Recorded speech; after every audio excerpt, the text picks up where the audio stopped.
Halo, kali ini saya akan memberikan tutorial cara perakitan running text. Dalam paketan kita akan dapat rel seperti ini ya, untuk pengganjal running text, kemudian kabel tis untuk mengikat running text ke relnya, kemudian baut untuk gantungan dan juga sikunya.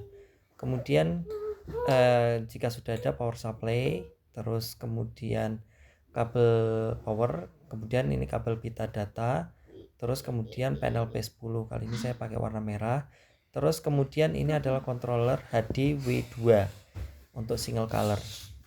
Nah, hal pertama yang kita harus lakukan adalah kita lepas dulu itu baut yang ada di belakang ya, skrupnya itu yang mengunci tutup galvalum belakangnya. Nah, itu terdiri dari siku.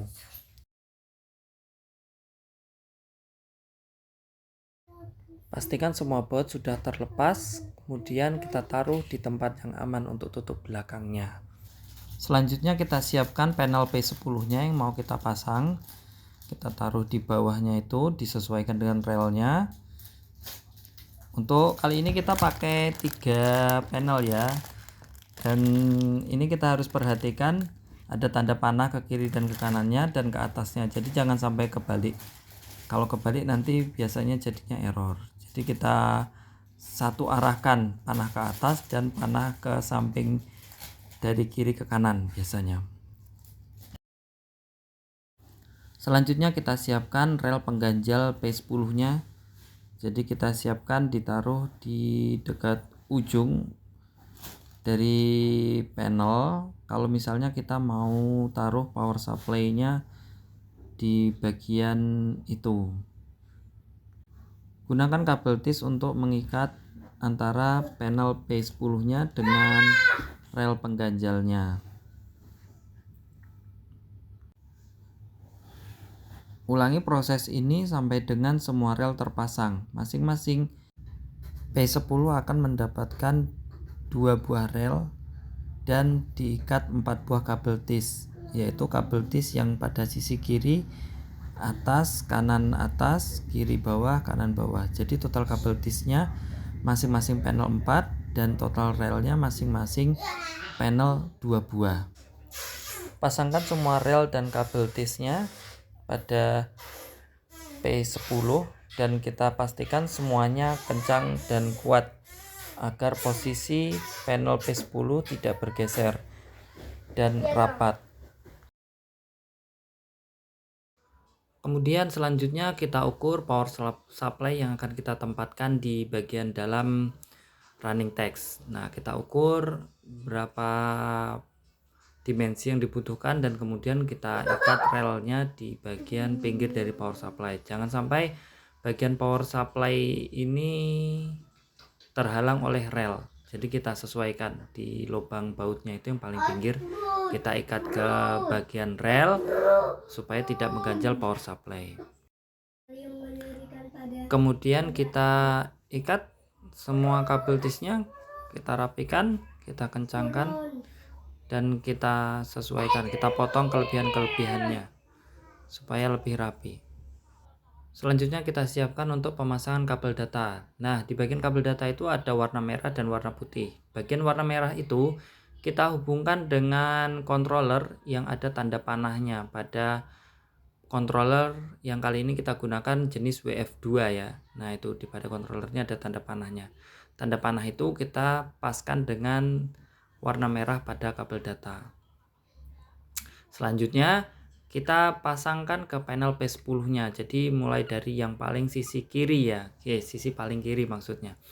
Nah, terus kemudian kita sambungkan lagi dari ujung ke panel berikutnya yang nomor 2. Kemudian kita lanjutkan proses ini sampai dengan panel terakhir. Selanjutnya kita siapkan kabel powernya ya, kita sesuaikan soketnya. Di bagian soket itu ada pin pengancingnya, jadi kita sesuaikan sampai bunyi klik gitu ya, dan pastikan kencang supaya tidak lepas setelah proses pemasangan. Kabel power yang tidak benar akan mengakibatkan kerusakan pada panel P10-nya. Selanjutnya, setelah kabel power terpasang, kita siapkan untuk pemasangan power supply-nya di bagian belakang. Dan untuk frame yang kita jual, power supply bisa masuk dengan maksimal ketebalan 3 cm ya. Jadi power supply jenis yang slim, bukan power supply jaring jenis yang tebal. Kita pastikan power supply tidak mengganggu atau terganjal oleh kabel-kabel yang lain untuk menghindari terjadinya error dalam proses perangkaian. Hubungkan pin power plus dengan kabel warna merah dan pin power minus dengan kabel warna hitam. Kemudian kita kencangkan bautnya. Jangan terbalik antara bagian output dan input, karena bagian inputnya itu tertulis LN yang dihubungkan dengan listrik rumah, sedangkan bagian outputnya yang terhubung dengan controller itu tertulis plus dan minus. Jadi jangan sampai terbalik, karena kalau terbalik bisa berbahaya atau mengakibatkan konslet, hubungan arus pendek. Selanjutnya kita pasangkan kabel plus dan minus untuk controller yang kita hubungkan antara controller ke power supply. Dengan prinsip yang sama, yang warna merah itu sebagai plus dan warna bening di kabel ini berperan sebagai minus. Kita buka baut di bagian power supply untuk pemasangan kabel plus minusnya untuk controller. Setelah kita pasang, jangan sampai kendor ya, kita pastikan kencang.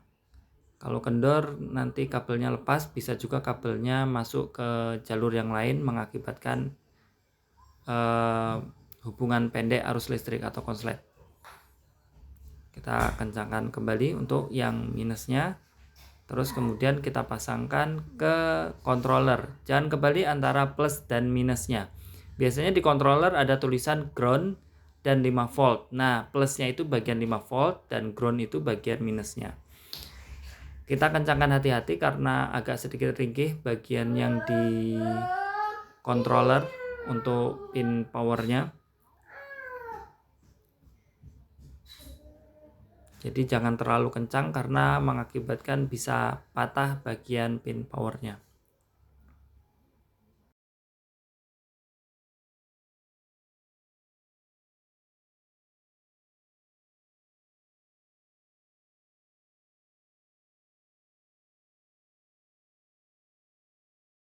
Setelah semua kabel terhubung dan dipastikan benar, jangan lupa dicek kembali. Selanjutnya kita fiksasikan atau kita kencangkan dengan kabel tis kontrolernya ke panel P10 supaya tidak goyang-goyang atau berubah tempat yang mengakibatkan beresiko untuk terkena kabel input atau kabel dari listrik PLN yang bisa berbahaya untuk controller maupun untuk keamanan panelnya.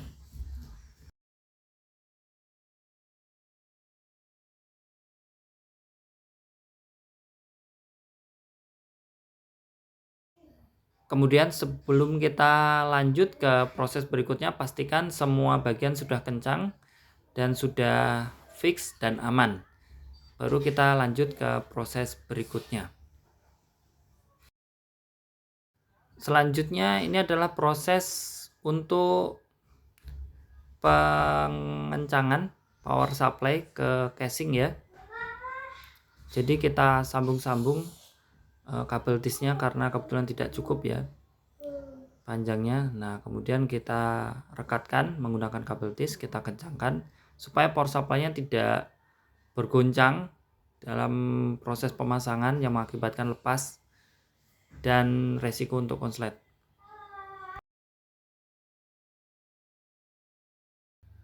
Selanjutnya kita masuk ke proses pemasangan kabel listrik rumah atau biasanya kita sebut kabel AC ya. Nah, kita masukkan ke lubang yang sudah disediakan di casing. Biasanya kita sudah menyediakan lubang untuk kabelnya. Terus kemudian kita ukur dan kita siapkan, dibuka dulu, kita kupas kabelnya. untuk dipasangkan ke power supply. Jangan lupa di bagian input power supply ya, yang biasanya tertulis tulisan L, N, dan logo ground gitu. Jadi kabel power ini kita sambungkan ke L atau N, bolak-balik boleh, karena ini dia statusnya kan kabel AC ya, jadi bolak-balik itu tidak apa-apa.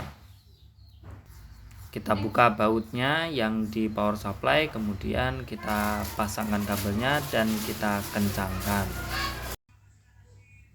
Setelah semua tahap tadi selesai, sekarang adalah bagian akhir, yaitu pengecekan sebelum panelnya ditutup. Kita pastikan plus minusnya sesuai, kabelnya kencang semua, tidak ada yang kendor, karena ini kalau sudah kita tutup nanti seandainya tidak benar maka akan error panelnya. Kita rapikan kabel-kabel yang berlebih dengan kabel tis, kita ikat supaya tidak lari atau menyimpang kemana-mana demi keamanan dan juga kerapian. Selanjutnya kita berikan pengaman ke kabel listrik rumah, yaitu supaya kalau tertarik itu tidak menarik power supply atau menarik kabelnya keluar sehingga lepas dari dudukan. Karena kalau ketarik terus kemudian kabelnya lepas dari power supply, kabel yang terbuka nempel di aluminium bisa mengakibatkan konslet atau casingnya jadi nyetrum. Jadi demi keamanan kita kasih pengaman menggunakan kabel tis. Kemudian kita tetesi dengan lem supaya menjadi permanen. Jadi kalau kita uji tarik itu tidak menarik bagian yang di power supply, yang beresiko mengakibatkan lepas dari dudukan power supply.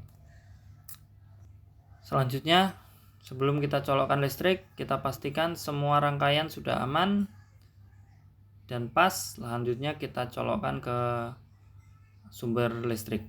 Nah, kita colokkan, kemudian kita perhatikan bahwa lampu pada power supply hidup dan lampu pada controller hidup. Tandanya power sudah masuk atau listrik masuk. Nah, ini contoh kalau rangkaian yang sudah berhasil sukses ya. Jadi dia langsung hidup dan tidak ada kendala. Kemudian kita lepas untuk persiapan pemasangan tutup belakangnya. Kita perhatikan kabel sebelum kita masuk ke bagian penutupan supaya nanti lebih gampang dalam proses penutupan bagian belakang. Selanjutnya kita lakukan penutupan. Kita pastikan lubang-lubangnya sesuai, jangan sampai kebalik, karena kalau kebalik lubang-lubang bautnya bisa jadi tidak sesuai dengan lubang sebelumnya ya. Nah, kita perhatikan sudut-sudutnya, kita paskan lubangnya. Tidak ada trik khusus lainnya, yang pasti hanya mengepasin lubangnya ya dengan baut-baut yang akan kita pasang. Kita paskan juga siku-sikunya gitu, kita perhatikan. Nah, kita pasang siku kiri dan kanan sampai perhatikan semuanya sampai rapat. Nah, selanjutnya setelah kita tutup bagian belakangnya, kita cek panelnya. Setelah rata, terus kemudian kita lakukan pemasangan bagian pengait atau penggantungnya. Nah, lubangnya biasanya sudah kita sediakan ya. Jadi tinggal kita sesuaikan aja, kita siapkan obeng plus, terus kemudian kita pasangkan siku kecilnya dan kita paskan skrupnya dengan lubang skrup yang sudah disediakan. Kita pasang di bagian kiri dan kemudian bagian kanan. Kemudian kita perhatikan dan kita pastikan semua dudukan kencang dan kuat dan sesuai.